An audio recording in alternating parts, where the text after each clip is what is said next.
German politician Jürgen Hart has raised the idea of a potential World Cup boycott in a German newspaper. Calls are growing louder in the United Kingdom for England and Scotland to boycott the 2026 FIFA World Cup that is set to be co-hosted by the United States in months from now. The countdown to the 2026 World Cup should feel electric by now, but something else has taken over the conversation. Governments are arguing, embassies are overwhelmed, and football federations are quietly redoing plans that were locked in years ago. The tournament is still months away, yet the damage is already unfolding in real time. What began as a promise of unity across North America is turning into a test of whether global sport can survive political pressure without tearing itself apart. And the answers coming back are unsettling. When the United States secured hosting rights alongside Canada and Mexico, the expectation was stability. Stadiums were ready, infrastructure was proven, and FIFA believed the political weight of the event would encourage restraint. This tournament was supposed to demonstrate scale, openness, and cooperation on a level never attempted before. Instead, it exposed how quickly sport collapses when immigration policy, foreign threats, and domestic politics are allowed to dominate the stage. The shift became impossible to ignore in January 2026. Inside the State Department briefing room, officials announced that immigrant visa processing from 75 countries would be suspended indefinitely, effective immediately. There were no carve-outs for World Cup supporters, no temporary exemptions tied to match dates, and no reassurance beyond vague references to enhanced screening. For football fans across multiple continents, the message landed clearly. Having a ticket no longer meant having access. This decision did not appear in isolation. It followed a pattern that had been building for months. On June 4th, 2025, the administration issued its first major travel proclamation tied to this tournament cycle. 19 countries were placed under full restrictions, cutting off visa issuance days later. National security and immigration control were cited, but the timing mattered. Preparations for the World Cup were accelerating, and those restrictions landed directly in the middle of them. By December 16th, 2025, the list had expanded to 39 countries facing full or partial bans. Some restrictions blocked entry entirely, while others slowed processing to the point of futility. Fans who had followed qualification campaigns for years suddenly faced an invisible wall. Flights were booked, accommodations were reserved, and tickets were purchased without any guarantee that entry would be granted. Iran felt the impact first and most visibly. The national team qualified through Asian competition, earning consecutive World Cup appearances that sparked celebration across the country. Supporters planned trips to Seattle, New York, and other host cities, expecting to follow their team on the world's biggest stage. Those plans ended abruptly. Iranian fans are now locked out of every American venue, unable to attend a single match despite qualification earned on the field. The exclusion carried deeper symbolism.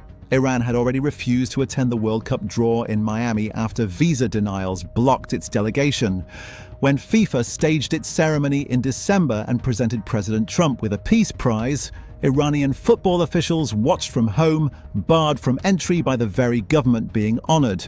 The contrast between ceremony and reality did not go unnoticed. Haiti's situation revealed a different dimension of the problem.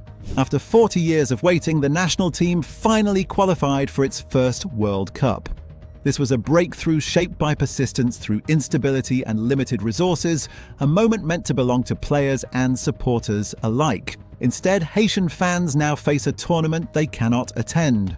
All 3 group matches are scheduled inside the United States, beginning in Boston on June 13th. Supporters who carried this team through decades of disappointment will watch history from afar, not by choice, but by policy. The empty seats will not reflect a lack of interest. They will reflect a decision made far from the pitch. Cameras will pan across sections meant to pulse with colour and noise, and the absence will be impossible to ignore. A debut on the world stage without the presence of a nation's supporters alters the meaning of the moment. Senegal encountered a slower, more uncertain version of the same outcome. After qualifying through African competition and building momentum from a strong showing in Qatar, the team entered the tournament with expectations high. Their opening match against France at MetLife Stadium was positioned as one of the early highlights. Thousands of supporters had already secured tickets and flights. Partial restrictions now leave many waiting without answers, caught between approval backlogs and shifting criteria that offer no clear resolution. By mid-January, the situation widened further.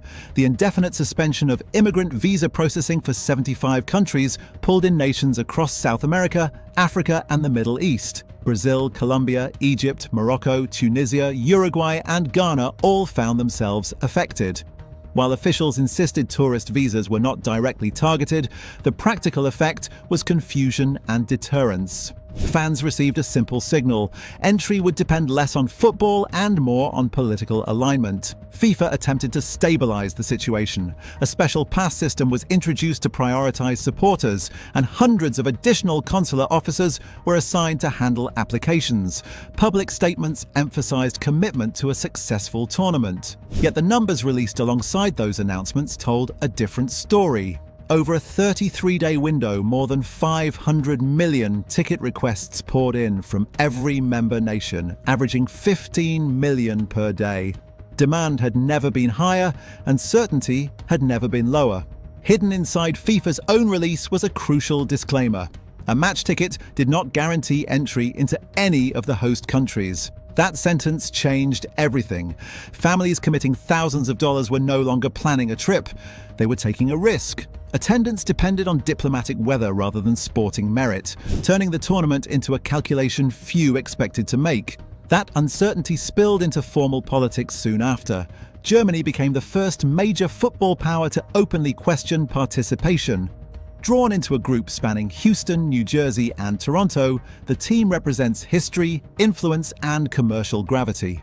In January, a senior figure within Germany's Christian Democratic Union publicly raised the possibility of a boycott tied to the Greenland dispute.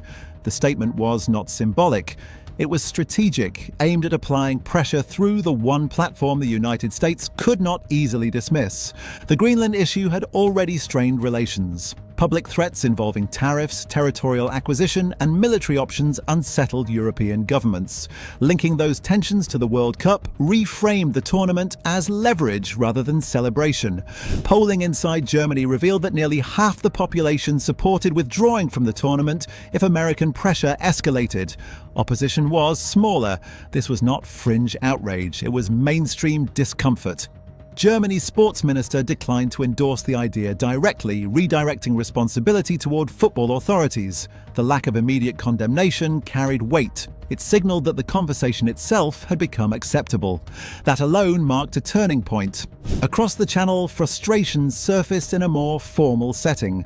In the United Kingdom, lawmakers from 4 political parties signed a parliamentary motion urging international sporting bodies to consider expelling the United States from major competitions. The motion cited military actions and threats involving multiple countries, framing American behavior as incompatible with hosting global events. Passage was unlikely, but the act of proposing it shattered precedent. This came from a close ally, not a rival.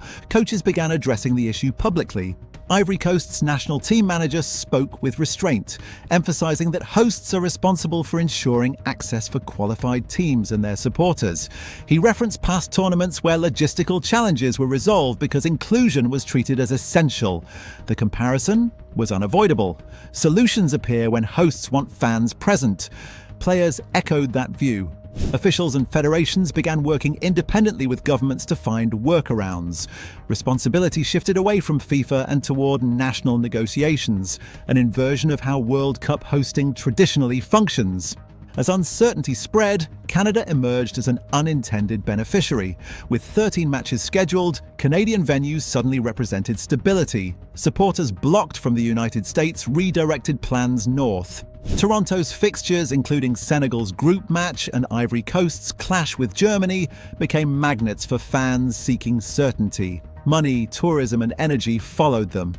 Mexico faced a more complicated landscape. Threats involving tariffs and security escalated tensions even as preparations continued. Colombia, another qualified nation, received warnings that reinforced the sense of unpredictability. Each development added friction to an event meant to dissolve it. On the field, matches will proceed. Players will receive exemptions. Teams will compete. Yet the atmosphere will tell a different story. Stadiums designed to showcase global unity will reveal visible gaps where supporters should be. Not from disinterest, but from exclusion. Security concerns deepen the unease. Temporary protected status for Haitian nationals expires in early February 2026. Immigration enforcement at sporting events has not been ruled out. For long-term residents, attending a match could carry consequences unrelated to football. That reality undercuts the very concept of hosting. FIFA is boxed in. The tournament cannot be relocated. Commercial commitments are locked. Political alignment has already been signaled. What remains is a growing recognition that infrastructure alone does not define readiness. Hosting the World Cup requires openness, restraint, and trust. With 5 months remaining, momentum should be building toward a shared moment of global celebration. Instead, divisions are hardening. Diplomatic disputes are shaping attendance. Political calculation is overriding hospitality. The tournament risks becoming an example of what happens when power eclipses cooperation. And for anyone tracking how political chaos keeps colliding with international events, staying alert matters, because understanding why President Trump's approach to global moments repeatedly turns celebration into crisis depends on watching these patterns unfold in real time. Moreover, Oke Göttlich, the president of Bundesliga club St. Pauli and a vice president of the German Football Association, pushed the debate even further in a recent interview with German media, arguing that the moment had arrived to seriously weigh the possibility of a boycott. He framed the situation in historical terms, drawing a direct parallel to the Olympic boycotts of the 1980s, when Cold War tensions forced sport into the center of global politics. Göttlich questioned why those decisions were once considered necessary and warned that the risks facing international sport today are even greater.